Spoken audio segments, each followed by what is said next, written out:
Una vez más, la reforma de pensiones se toma la agenda política, económica y también legislativa, porque luego de 20 meses de tramitación en el Congreso, el gobierno una vez más envió una propuesta que se verá en la Comisión de Trabajo del Senado. Tiene una nueva distribución del 6% de cotización extra y también una iniciativa que ha impulsado el gobierno: separar las labores de las AFP, una parte administrativa y otra parte de gestión de inversiones. ¿Esta nueva propuesta tendrá viabilidad política? Es parte de lo que analizaremos en este noticiero de Renta 4 junto al economista Bernardo Fontaine.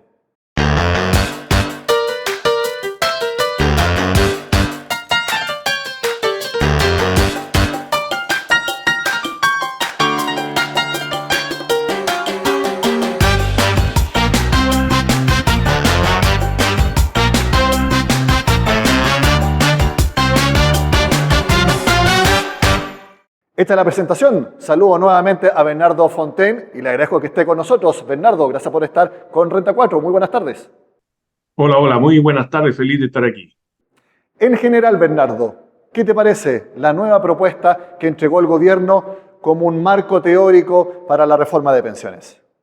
Bueno, es un avance que el gobierno haya mostrado sus cartas, que hasta ahora no lo había hecho, pero es una propuesta muy compleja, 45 puntos, es más bien un listado, un punteo de distintas ideas, una nueva, una buena, otras, en mi opinión, muy equivocada, que en todo caso no dan ni para un acuerdo ni para una votación, porque en el fondo no tienen canes, no tienen contenido, no tienen ningún detalle que permita describir exactamente qué es lo que quieren poner en la ley. Pero sí es un texto a partir del cual se puede iniciar una conversación. Lo que sí hay que aclarar de que el texto que está proponiendo el gobierno eh, no, no entrega la cotización o eh, eh, eh, no manda las cotizaciones a las cuentas individuales para nada. Y también es muy débil en cuanto, o más bien debilita, el derecho de los trabajadores a elegir administrador. Bernardo, ¿qué te parece que analicemos cómo es la propuesta de distribución del 6% de cotización extra?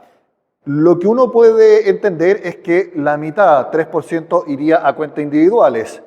2 puntos serían para un fondo en el cual se garantice 0,1 UF por año cotizado para los actuales jubilados y también para los futuros. Y 1 punto de cotización extra también sería para darle más jubilaciones a las mujeres porque tienen unas mayores expectativas de vida. A grosso modo, ¿esa es la manera correcta de entender la nueva distribución del 6%? No, no exactamente. Mira, el ministro ha dado como ha sugerido que en realidad esto es como 5-1, 5 para el trabajador y 1 para el Estado. Pero en realidad cuando uno lee la propuesta, eso no es así. Ni siquiera estamos claros que el 3% vaya a la cuenta individual, porque ni siquiera menciona la palabra cuenta individual en el acuerdo. Lo que dice que hay un 3% que no sabemos exactamente dónde va a ir, que suponemos que va a la cuenta individual, el ministro lo ha dicho también, pero habla de que ese 3% va a tener deducciones. Va a tener una deducción producto de un reparto que llaman intergeneracional, o sea, de que se reparten cotizaciones entre los cotizantes, y por otra parte que va a diseñar un seguro de longevidad que no está definido para nada y que va a ser con cargo al 3%. Entonces, tal como está planteado, el 3% no va a la cuenta entero, al menos. Y segundo, hay un 1%, como dices tú, que va directamente al Estado, a un fondo del Estado, en tercera medida hay un 2% que va a un préstamo de cotizaciones de los cotizantes al Estado con una devolución. Pero esa devolución está mal diseñada, como hablar, y resulta una débil fórmula para que no permite afirmar que ese 2% sea equivalente que vaya a la cuenta individual. Y esto es muy importante al final, porque no solo es fundamental para los trabajadores sentir que y saber y estar seguros de que esta reforma cumple con lo más justo, ¿no? Lo más justo que el fruto de su esfuerzo, que son las cotizaciones, vayan en su beneficio, no en beneficio de otros, no en beneficio de financiar el Estado. Y lo segundo es que también es muy importante para el mercado de capitales, porque hace una enorme diferencia que las cotizaciones vayan a las cuentas individuales y engrosen entonces el ahorro disponible para la sociedad y por tanto el movimiento del mercado de capitales a que estas cotizaciones terminen gastadas por el Estado. Bernardo, tú has tenido y sigues teniendo mucho contacto con el sector político, especialmente con la oposición, y en las últimas horas vimos declaraciones de Evelyn Matei, que va a ser la candidata de la oposición para las próximas presidenciales, donde dijo que le parece derechamente mal que el 6% no vaya íntegramente de manera clara a las cuentas individuales. ¿Tú crees que ese mensaje y también lo que has podido recibir de parte de parlamentarios de oposición, que son mayoría en la Comisión de Trabajo del Senado, este hecho hace que sea difícil pensar en un acuerdo que viabilice la reforma de pensiones? Yo creo que sí, yo creo que es difícil, yo creo que el mensaje de Evelyn Matei fue muy claro, creo que es lo mismo que hemos sostenido nosotros del Comiplata, no, ¿no es cierto? Aquí hay dos condiciones para que haya un acuerdo con él. Uno, que las cotizaciones sean en beneficio del trabajador, cosa que no estaría ocurriendo en esta propuesta. Y segundo, que se haya libertad de elegir administrador, cosa que tampoco estaría ocurriendo en esta propuesta. Esos son como dos principios que no se pueden desconocer. Eso permite, sí, que las cotizaciones vayan a un préstamo en la medida que ese préstamo equivalga a una inversión, ¿no es cierto?, a la inversión en la cuenta individual. Pero no lo que está planteando ahora, creo que esto, los senadores han dado, para ser honesto, digamos, versiones encontradas, ¿no es cierto? Por un lado han dicho que quieren tiempo para votar, y eso es obvio, como decíamos, esta es una propuesta del gobierno que es muy vaga todavía, y que hay que hacerle muchos cambios y correcciones. Pero al mismo tiempo también ha mostrado cierta flexibilidad para entregar cotización. El senador Galilea, por ejemplo, en Tolerancia Cero, dijo que en realidad entregar el 1% a las cotizaciones podía justificarse, como insinuando, no es que dijera directamente, pero como insinuando que él podría llegar a estar de acuerdo en eso. A mí me parece muy grave que estén dispuestos senadores de Chile Vamos a entregar cotizaciones de los trabajadores así nomás. Porque la verdad, como decíamos, este es un tema de justicia. Al final, en la medida que uno recibe las cotizaciones en la cuenta individual, va a haber aumentada su pensión hasta 60% según cuál sea la edad que tenga, ¿no? Pero resulta que si algo de eso, por ejemplo, si un 1% ya no va a la cuenta individual, ya las pensiones nunca van a aumentar 60%, van a aumentar menos. Entonces, está muy bien el objetivo del gobierno, que es igualar las pensiones de hombres y mujeres que juntan el mismo ahorro, se jubilan en el mismo momento y tienen el mismo grupo familiar, que es la fórmula como se calculan las pensiones, ¿verdad? Pero eso no tiene que ser con la plata de los trabajadores, tiene que ser con la plata del Estado. ¿Mm? Entonces, esa es la gran diferencia, porque en la medida que es con la plata de los trabajadores, quiere decir que los hombres vamos a tener peores pensiones para que las mujeres tengan mejores pensiones. Y las mujeres que cotizan van a tener peores pensiones que las mujeres jubiladas actuales. Y uno se pregunta, ¿es justo eso? Yo no estoy nada en contra de que se igualen las tablas de mortalidad al final, pero lo que no estoy a favor es que unos tengamos peor pensión que otros y como que los jubilados actuales valgan más que los jubilados futuros, o que los hombres valgan menos que las mujeres, o que las mujeres cotizantes valgan menos que las mujeres jubiladas. Eso es lo que no puede ser. Bernardo, sí, te quiero preguntar, porque tú mencionaste también dentro de las propuestas de que hay algunas que no hacen tan verídico, si estoy entendiéndolo bien, de que uno pueda elegir libremente una AFP.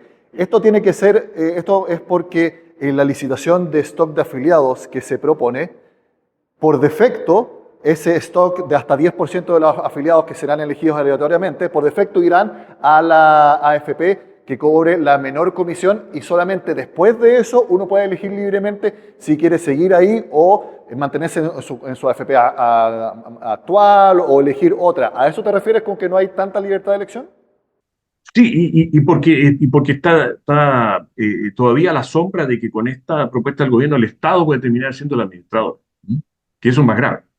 ¿Por qué? Porque lo que propone el gobierno es establecer una licitación que no define mucho cómo va a funcionar. Lo que dice es que, así como existe una licitación hoy día para los cotizantes jóvenes, los que entran, ¿no es cierto? Y dice, ampliemos una nueva cotización, una nueva licitación, perdón, para los cotizantes llamados antiguos, que son a todos aquellos que ya llevamos cotizando años. Entonces tomarían un 10% de los cotizantes y lo licitarían a la AFP más barata. Pero ¿cuál es el primer problema? El primer problema es que el Estado, de acuerdo a la propuesta del gobierno, tendría una AFP. Y por tanto el Estado podría concurrir a esa licitación. Entonces, como cualquier gobierno futuro, como define las bases de la licitación, los términos, las condiciones de la licitación, y también compite la licitación, podría fijar condiciones que resultaran favorables para el administrador estatal y terminar concentrando el sistema en la administración estatal. ¿Y cuál es el problema de eso? Bueno, el primer problema para los afiliados, ¿no es cierto?, del riesgo que la plata se la gaste el Estado en desarrollo de políticas industriales, en beneficios sociales, en educación o en corrupción, distintas formas. Pero el segundo efecto es que eso significa que el Estado controlaría el mercado de capitales.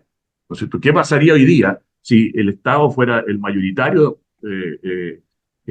oferente de fondos, ¿verdad? Y pudiera entonces fijar los precios de las acciones, los precios de los bonos en definitiva, o influir de una manera tremendamente gravitante en eso. Y eso lo haría con un criterio a veces económico, a veces político. Y ese es el riesgo, es un riesgo para la democracia, es un riesgo para la economía, que va mucho más allá del tema de las pensiones mismas, porque al final uno necesita un mercado de capitales que sea impersonal, ¿verdad? Necesita un mercado de capitales donde los precios se formen en forma Es no, decir, no influenciada por la política. Es decir, que cuando se menciona que pueda haber una AFP estatal y que esté y que compita en igualdad de condiciones que los actores privados, eso en realidad es una falacia, porque siempre el Estado va a tener mejores condiciones, espaldas financieras de todo el Estado para tener una mejor posición que los competidores privados. Especialmente cuando hay una licitación, esto que te puede significar saltar a administrar mayoritariamente los fondos de un paso. ¿Sí? Es distinto, a mi juicio, si la AFP estatal compite en igualdad de condiciones. No puede participar de la licitación o no hay licitación. ¿Sí? Y compite en igualdad de condiciones como compite el Banco del Estado. Es verdad que siempre el Estado va a tener un privilegio, ¿verdad? Va a tener una fuerza mayor que los privados, pero hay que tratar de institucionalmente encapsularla como una empresa que se autofinancie, porque si esto va a ser como Televisión Nacional, que pide y pide plata, ¿no es cierto? O como Enami, o como ENAP, en fin, obviamente ese tipo de empresas estatales lo que va a hacer es terminar subsidiando y cobrando comisiones más bajas que las de mercado y comiéndose el mercado. Pero es posible tener una institucionalidad donde existe una AFP estatal debidamente delimitada. Pero la licitación es incompatible con que el Estado participe. Y segundo, la licitación tiene un enorme riesgo de diseño. O sea, según cómo se diseña la licitación puede llevar a un buen resultado o no. Y entonces la pregunta que yo me hago es, ¿los gobiernos futuros van a tener la capacidad de hacer una licitación bien diseñada o no? Sabemos que las licitaciones, incluso hoy día, las de las municipalidades, las del sector público, para obras públicas, para compras, para lo que sea, tienen muchas fallas. Esto es una licitación muchísimo más compleja. ¿Por qué? Porque, como han dicho los expertos, resulta que es cierto que si pagáramos menos comisión por los servicios de la AFP estaríamos más contentos. Pero la menos comisión no puede significar menor rentabilidad, porque ahí sí que salimos perdiendo, ¿verdad? Entonces, el enfocar todo el esfuerzo en obtener un administrador que nos dé menos comisión, puede que ese administrador sea el que nos dé menos rentabilidad. Y ahí saldríamos perjudicados. Puede que después hay otro fenómeno. La licitación significa traspasar el 10% del número redondo, ¿no es cierto? Por ejemplo, de los activos de una AFP a otra, o de todas las AFP a una. Bueno, ¿cómo se va a hacer ese traspaso? ¿Se va a vender a través del mercado de capitales? Eso sería un desastre, ¿no es cierto? Entonces, bueno, hay la alternativa de poder traspasar las custodias, pero no todos los activos están en custodia y se pueden traspasar. Entonces, ¿cómo se traspasan los activos? Es complejo. Es complejo también que ¿qué pasa si con la licitación un privado termina teniendo un porcentaje demasiado alto del mercado de capitales? También es complicado. También es complicado qué pasa con el derecho a elegir, digamos. Entonces yo puedo decir, mire, a mí nadie me preguntó y me licitaron y me trasladaron a una AFP y esa AFP tuvo menos rentabilidad. ¿Y quién me va a responder? ¿Los senadores que aprobaron la ley? Entonces es complicado. Ahora, tiene ventaja la licitación también, que es que produce una competencia en el precio más directa y Sí, baja las comisiones. esa es la idea también. Y te quiero preguntar por lo que también aparentemente hay un consenso de algo positivo, de que ya no haya más multifondos que una persona de manera prácticamente libre pueda elegir cambiarse, sino que sean fondos generacionales. ¿Qué te parece esa propuesta que está, que lo propuso la comisión técnica mandatada por la Comisión de Trabajo del Senado y también el gobierno? Mira, yo tengo opiniones encontradas. Por un lado, tiene cierta lógica que, digamos, las personas de acuerdo a la edad vayan, digamos, tendiendo a fondos más o menos riesgosos. Eventualmente los que tienen más edad tengan fondos menos riesgosos. Pero también eso significa una merma de la capacidad de elegir, ¿verdad? Porque al final, una persona, por ejemplo, los clientes de esta corredora o los quienes trabajan en esta corredora, que tienen inversión financiera, tienen, perdón, información financiera, tienen formación financiera, etcétera, etcétera, a lo mejor sí están interesados en quedarse en un fondo más riesgoso, con más renta variable, cuando están en sus últimos años, que cuando tienen más plata acumulada. Por tanto, la rentabilidad positiva que ellos esperarán de eso les puede rendir mucho más plata. Y si la ley los fuerza a ir a un fondo de pura renta fija, por ejemplo, bueno, puede que no sea la decisión que a ellos les conviene individualmente. Así que no es tan claro. Pero bueno, en definitiva hay bastante consenso técnico en que los fondos generacionales sean positivos. ¿Hay un problema para el mercado de capitales? Ahí sí. Es que cómo se transita de los fondos actuales A, B, C, D, a los fondos generacionales, perdón, ¿cierto? Cómo se venden los activos. Se va a tener que vender activos y eso puede producir cambios en los precios o no. O se va a hacer una transición más larga para acomodar mejor esto en el mercado. Bernardo, mi última pregunta.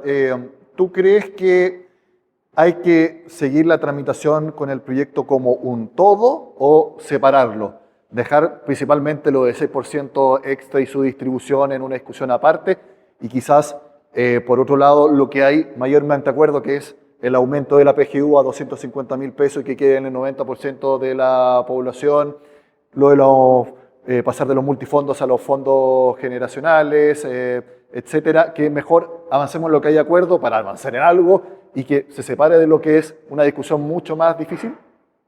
Bueno, yo creo que tú tienes toda la razón. El beneficio de los jubilados y que están por jubilar, etcétera, y los propios afiliados al final, o los cotizantes, es mucho mejor separar el proyecto. Subir la PGU, el 3% de las cuentas individuales sin ningún tipo de reparto, ni seguro, ni cosa extraña. Y yo creo que es muy importante cambiar el sistema de comisión.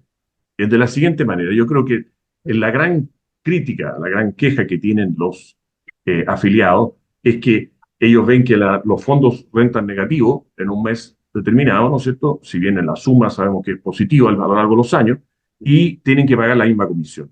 Entonces hay que tener comisiones variables. ¿Cómo se me ocurre a mí hacer comisiones variables? No como propone el gobierno. El gobierno propone una fórmula que va a hacer unas carteras de benchmark y que esos benchmarks generen premios y castigos, las comisiones, muy enredados, ¿cierto? Muy enredado. Esto tiene que ser algo mucho más fácil. Hay que separar la comisión en dos.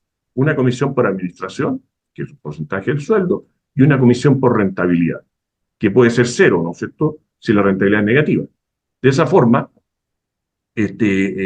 alineamos mucho más los intereses del administrador con los del afiliado de una forma simple, entendible por todos. Y Bernardo, mi última pregunta. ¿Y por qué no comisión por saldo? Que yo pensaba que también había consenso en eso, pero no está en la propuesta del gobierno, pero tampoco está en la propuesta de la comisión técnica. Yo conversé acá mismo con Cecilia Cifuentes y ella decía que era para no agregar complejidad extra a cambios que estaban propuestos y que ya estaban agregando tramitaciones difíciles. Bueno, a mí no me gusta la comisión por saldo por dos razones. La primera es porque creo que no tiene el efecto de alinear los intereses suficientemente. Porque al final, fíjate tú, que si uno tiene un mes, si las inversiones en la AFP tienen un mal mes y la rentabilidad es, no sé, X% negativa, una persona puede perder, digamos, 500.000 pesos, 1.000.000 de pesos, 2 millones de pesos. En cambio, resulta que la comisión variable, si es un porcentaje del fondo, hoy día la comisión de la AFP en promedio más o menos un 0,5% del fondo. Si la comisión baja 0,5% y el fondo bajó 3%, por decirte, la comisión baja 3%, pueden ser 5.000 pesos, 7.000 pesos, 3.000 pesos. O sea, lo que quiero decir es que no, lo que va a perder de comisión a la vista de la afiliado, lo que va a perder de comisión la AFP es demasiado poco en relación a lo que va a haber disminuido su saldo en la cartona. Entonces, va a generar el mismo problema que tenemos hoy día con las comisiones por sueldo en cuanto a falta, la percepción de falta de alineamiento de interés, a pesar que los intereses están alineados, de verdad, pero no se percibe así. Y segundo, es muy complejo porque ¿qué pasa con la gente que ya pagó comisión y que se le pagaría Claro. comisión, cobraría comisión sobre el saldo cuando ya pagó comisión por el sueldo antes, ¿no? Entonces, a mí no me gusta el sistema. Lo que está claro es que son muchos temas dentro de la reforma de pensiones y hay discusión para largo y es parte de lo que quisimos analizar en este noticiero de Renta 4 junto al economista Bernardo Fontaine, a quien le agradezco por haberse dado el tiempo por estar con nosotros. Bernardo, que esté muy bien. Muchísimas gracias. Muchas gracias a todos. Adiós. Reforma de pensiones va a dar tema para largo y lo seguiremos analizando acá en Renta 4 Corredores de Bolsa. Soy Nicolás Paut. Nos vemos en una siguiente oportunidad.